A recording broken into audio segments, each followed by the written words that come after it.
What if I tell you that the first computer was not invented in 1991, but already around 60 BCE? Or that there's a garbage patch on the Pacific Ocean twice the size of Texas? You don't believe it, do you? So stay tuned. First, let's go to the depths of the oceans. Imagine a massive column of ice that freezes everything it touches. This isn't from a horror movie or a sci-fi novel, it's a real and chilling phenomenon. Meet the Brinicle, also known as the ice stalactite or the icy finger of death. These eerie structures are hollow ice tubes that form deep beneath the cold waters of the Arctic and Antarctic Oceans, growing slowly toward the ocean floor. Brinicles are born when polar ice forms, trapping salt and other impurities in tiny cracks within the ice. As the ice shifts and cracks open, it releases super-concentrated brine, a mixture of salt and water. This brine, colder and denser than the surrounding water, sinks quickly to the ocean floor. As it sinks, it freezes the water around it, creating a tube of ice that extends downward. These icy formations are both beautiful and otherworldly. They resemble glass-blown sculptures. They're also incredibly delicate, shattering with just a touch. But brinicles aren't just pretty, they have a darker side. As they grow, they can trap slow-moving marine life like starfish and sea urchins within their icy grasp. The trapped creatures freeze slowly, eventually dying in the cold. Beneath active brinicles, small pools of concentrated brine, ominously called black pools of death, can form, creating lethal traps for any marine life that ventures too close. Discovered in the 1960s, brinicles remain a relatively new area of study. If you're interested in discovering more about brinicles, we highly recommend the famous BBC documentary Frozen Planet, which brought the surreal and dangerous beauty of brinicles to a wider audience. Next, we have an enigmatic underwater structure that has captivated researchers and explorers alike. We are talking about the Yonaguni Monument, found off the coast of Okinawa, Japan. Discovered by a diver in the 1980s while studying hammerhead sharks, this submerged site has sparked debate about its origins and purpose ever since. The monument lies beneath the waves near Yonaguni Island at a depth of around 25 meters.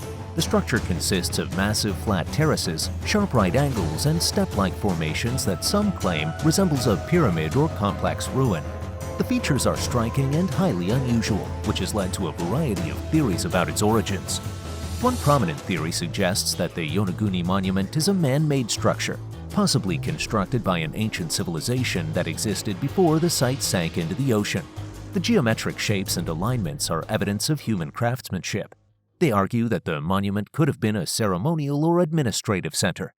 On the other hand, many scientists and geologists believe that the monument is a natural formation. They argue that the shapes and structures could have been created by tectonic activity, underwater erosion, and ocean currents over thousands of years. Despite numerous studies and explorations, there is no conclusive evidence to firmly support either theory. But what are your thoughts on this? Let us know in the comments below. In 1991, two German hikers made a remarkable discovery high in the Italian Alps.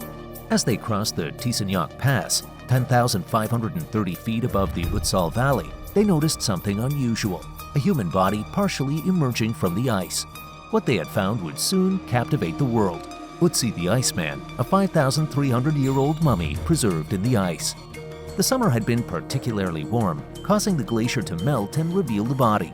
Initially, authorities thought it was a recent victim of a mountaineering accident, but when they tried to extract the body using axes and jackhammers, they unwittingly damaged parts of the mummy and some of his tools. It didn't take long for scientists to realize this was no ordinary find. Radiocarbon dating revealed that Ötzi lived around 3,300 BCE during the Copper Age. Ötzi was about 5 feet 3 inches tall and weighed about 110 pounds. He had a lean, wiry build and was likely in his 40s when he died.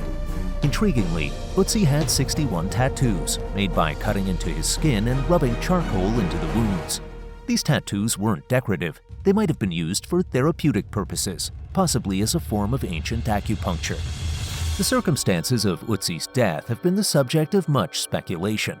Initially, experts believed he might have died from exposure or a fall. However, later analysis revealed a more sinister cause. An X-ray in 2001 showed a flint arrowhead lodged in his left shoulder, and a detailed study in 2012 confirmed that this injury likely caused his death by severing a major artery. Ötzi had also sustained a serious head wound, possibly inflicted during the same attack. Today, Ötzi is housed in the South Tyrol Museum of Archaeology in Bolzano, Italy.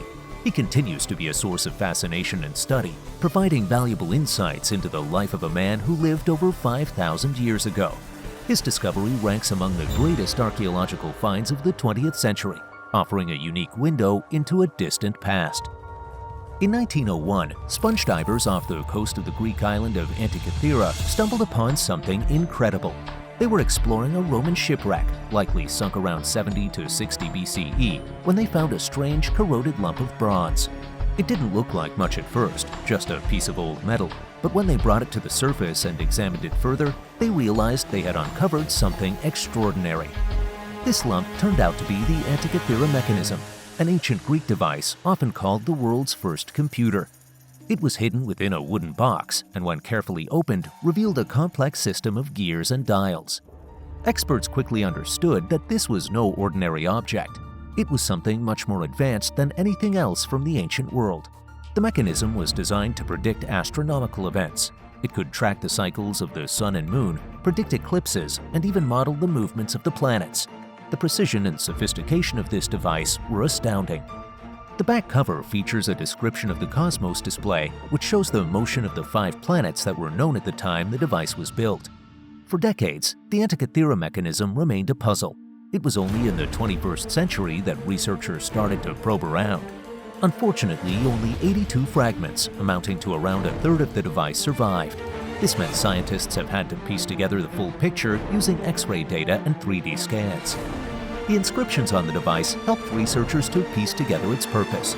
They discovered that it could predict the positions of the stars and planets for any given date. It could also calculate the timing of the ancient Olympic Games, which was based on the 4-year cycle of the ancient Greek calendar. Today, the Antikythera mechanism is housed in the National Archaeological Museum in Athens. Scientists are still trying to uncover all its secrets, and new discoveries are still being made. Imagine sailing across the vast Pacific Ocean, only to find yourself surrounded by a seemingly endless trail of plastic debris. This was the unsettling experience of Captain Charles Moore in 1997 during a routine voyage from Hawaii to California. As he sailed over 1,000 miles from any coastline, Moore began to notice a steady stream of litter bobbing on the surface of the ocean. It wasn't just a random collection of trash. It was the beginning of what would later be recognized as the Great Pacific Garbage Patch. At first, Moore couldn't fathom the extent of what he had stumbled upon. Intrigued and concerned, he returned 2 years later to investigate further. With the help of a net system designed to sample the ocean's surface, Moore made a shocking discovery. There was 6 times more plastic than plankton in the water. This marked the beginning of our understanding of the largest garbage patch in the world, created by the swirling ocean currents known as gyres. Contrary to popular belief, the Great Pacific Garbage Patch is not a solid, visible island of trash. Instead, it's more like a soupy mix of microplastics and larger debris spread over an area twice the size of Texas. Despite its massive scale, it can't be seen from space or easily photographed, making it one of the most misunderstood and elusive environmental disasters. Over the years, efforts to quantify and clean up the patch have grown. Despite these efforts, the floating wasteland is a constant reminder of our impact on the environment. Discoveries of mummies are not exactly breaking news. However, when a mummy was found with a gold tongue, it certainly grabbed attention. This unique find was made in January 2021 at the Taposiris Magna Temple in western Alexandria, Egypt. The gold tongue wasn't just a decorative piece, it had a deep religious significance. Ancient Egyptians believed that the gold tongue would allow the deceased to speak in the afterlife. Specifically, it was meant to help them communicate with Osiris, the god of the underworld. Speaking well in the afterlife was crucial for the deceased's judgment and could determine their fate in the next world. The mummy, estimated to be around 2,000 years old, was found in a tomb cut into the rock. While the mummy itself was in poor condition, the discovery of the gold tongue sparked significant interest. The Taposiris Magna Temple, where the mummy was found, is an important archaeological site. The temple is connected to the worship of Osiris and Isis, 2 key deities in Egyptian mythology. Over the years, this site has revealed many other treasures, including statues and coins. And now, the discovery of the gold tongue mummy adds another layer of intrigue to our understanding of ancient Egypt. You sure learned something new today, didn't you? Let us know in the comments, what do you think about these findings? We'll see you next time.